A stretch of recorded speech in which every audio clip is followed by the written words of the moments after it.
Hello members, welcome back to another edition of On the Range with Ryan. Today we're out on a beautiful day on hole number 16 of Lewis and Clark.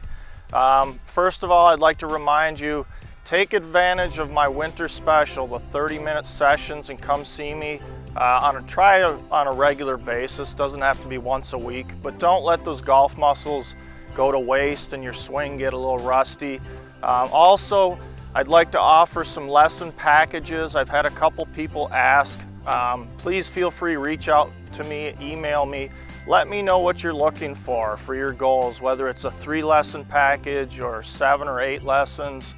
And let's get you started off and get ready for a successful 2024 season. Today's tip, I'm going to talk about your club face position at the top of the golf swing. Something that I see very, very common among amateur golfers, and it gets the club face in open position, which is not a good thing. And so a lot of you have seen this club in my teaching bag and wonder what it's for. Well, today's a perfect example. If I were just to use my normal golf club, it might be tough for you at home to see that on camera, so I'm going to use the bigger golf club.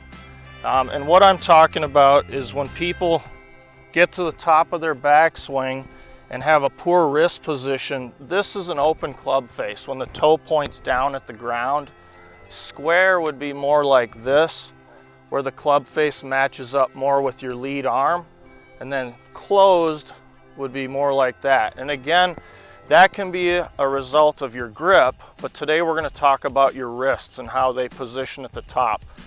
All right, in the most efficient golf swings, you'll see at the top of the backswing, the golfer will have a relatively flat lead wrist, a little bend to their trail wrist, and as you can see, that club face is in a pretty good position. A weak or open club face is really tough. You won't really see many millionaires on tour with that. A little bit of a strong club face position or closed is okay. That's something a teacher can help you with your release pattern to take holes or hooks. But what I see, I think most amateurs get to that poor wrist position is they don't fully turn. So they'll get to about right here and they lose some flexibility the older they get, or they just lift with their hands, and in doing that, we put ourselves into a poor club face position because of our wrists. So try to ensure that you fully rotate back. And if you have to let your trail hip turn, go ahead and let that happen. So if you see, if I get back with a nice full turn of my shoulders, coil up my lower body, and I turn, I'm in a pretty good wrist position there. But if I don't turn properly, I get to here and I feel like this isn't a long enough backswing, and I don't turn anymore. You see how much that affects the club face. So with that open face, I see numerous mishits. Most commonly the slice. I see high right misses. I see a flip action. It can go anywhere. You can hit it heavy or thin. So really get in a mirror at home, take a club, probably a 9-iron or pitching wedge, and make your backswing, and just turn and look in the mirror and take a look at that position and try and work on that right now. It's a good time of year.